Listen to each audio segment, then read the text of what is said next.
Hello मित्रों, मैं विवेक। आज मैं बात करने वाला हूं डीएमएलटी सेकंड ईयर के कुछ बेहद ही महत्वपूर्ण प्रश्नों के बारे में। कुछ बच्चों की रिक्वायरमेंट थी, आवश्यकता थी कि उन्हें कुछ इम्पोर्टेंट प्रश्नों को जानना था कि जो एग्जाम के लिए बेहद ही महत्वपूर्ण हो। तो आज हम उन क्वेश्चंस को डिस्कस कर लेते हैं जो बहुत ज़रूरी है। ठीक बा? तो सुना, अगर हम बात करें उन क्वेश्चंस की, सबसे पहले हम शुरू करेंगे हिस्टोपैथोलॉजी लैब से।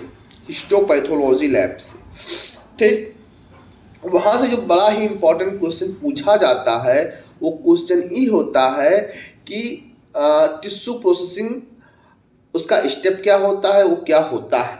ठीक है, तो आप लोग टिश्यू प्रोसेसिंग पढ़ के जाइएगा।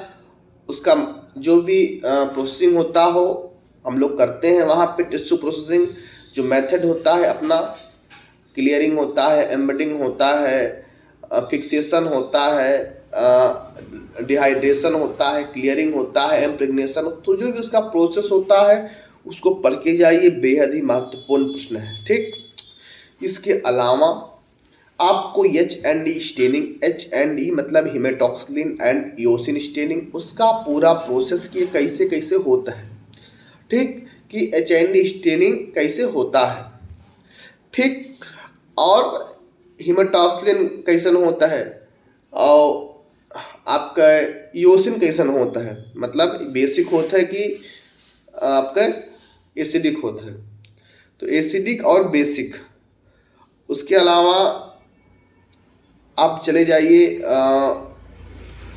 साइटोपैथोलॉजी में। साइटोपैथोलॉजी में जो क्वेश्चन पूछा जाएगा, एफएनएसी के टाइप्स, एफएनएसी कैसे होता है, मतलब एफएनएसी डायरेक्ट मेथड क्या होता है और इनडायरेक्ट मेथड क्या होता है। Direct method, indirect method. ठीक, और जैसे इसमें एफएनएसी काहे किया जाता है, साइट ऑफ एफएनएसी मतलब कहाँ कहाँ से किया जाता है, उसका मेथड क्या होता है, किन बीमारियों के लिए एफएनएसी किया जाता है, ये क्वेश्चन हो गई। उसके अलावा अगर हम बात करें तो आपके जैसे एच&ई स्टेनिंग ने बताया है, फिर आप चले जाएं आपके पैप स्मीयर।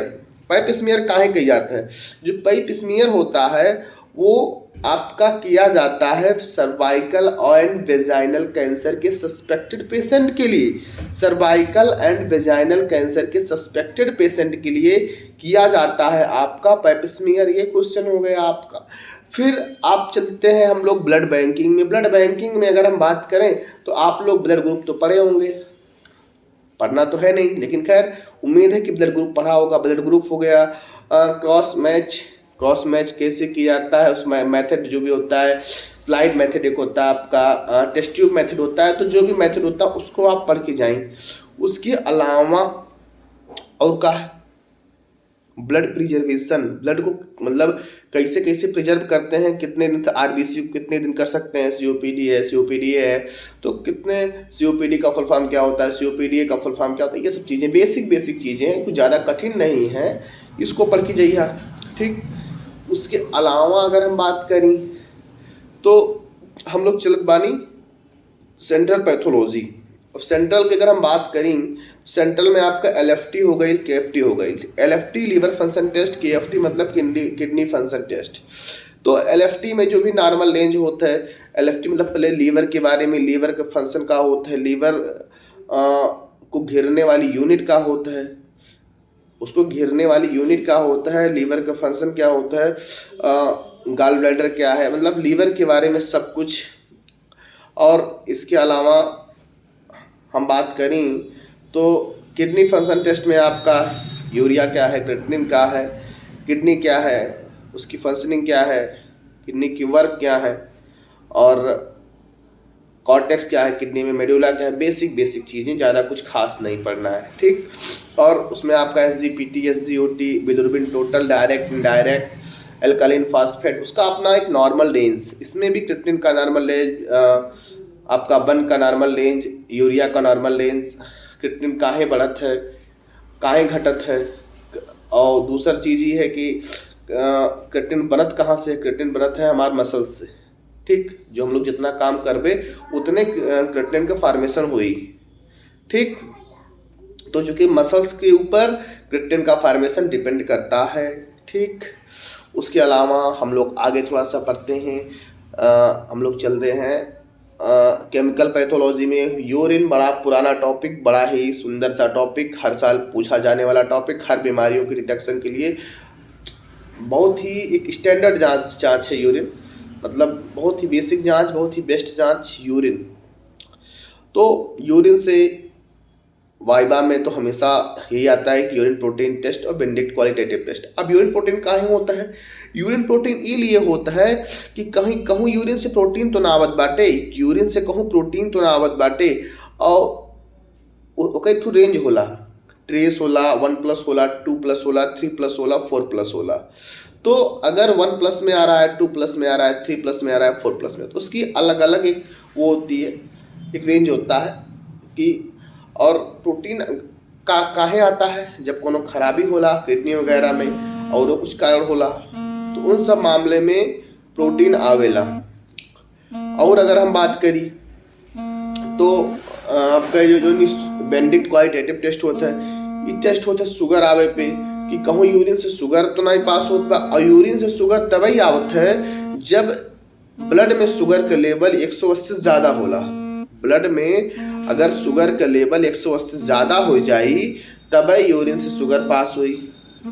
ठीक, अगर ब्लड में शुगर का लेवल 180 से ज़्यादा हो जाई तभी वो पास हुई। ठीक, और उसके अलावा अगर हम बढ़ जाइए आपके तो स्पेसिफिक ग्रेविटी काहे बढ़ेला, काहे घटेला, और ये सब बेसिक चीज़ हो गई।